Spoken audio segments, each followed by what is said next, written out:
नालासोपारातून नालासोपारा पूर्व आसोळे इथे प्रगती नगर परिसरात पोलिसांनी बेकायदेशीर वास्तव्य करून विनापरवाना व्यवसाय करणाऱ्या नायजेरियन लोकांवरती कारवाई केली आहे। आणि याच कारवाई दरम्यान मोरेगाव इथं प्रियांका अपार्टमेंटमध्ये राहणाऱ्या 3 नायजेरियन लोकांकडून अंमली पदार्थांची जी तस्करी होत होती ती देखील आता या तपासातून समोर आली आहे।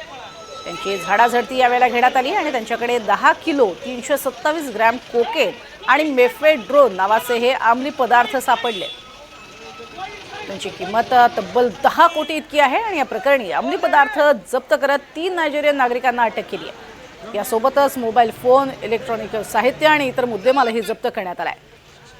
पोलिसांनी तब्बल 240 नायजेरियन नागरिकांना ताब्यात घेतलेले आहे आणि यामध्ये घाना आणि युगांडाच्या नागरिकांचा देखील समावेश आहे। तर नालासोपाऱ्यामध्ये आपण बघतोय मोठ्या प्रमाणात राहणारे नायजेरियन नागरिक आणि त्यातच तब्बल 10 कोटींचे ड्रग्स हे बाळगत होते आणि एका तपासादरम्यान ही सगळी बाब उघडकीस आली आहे।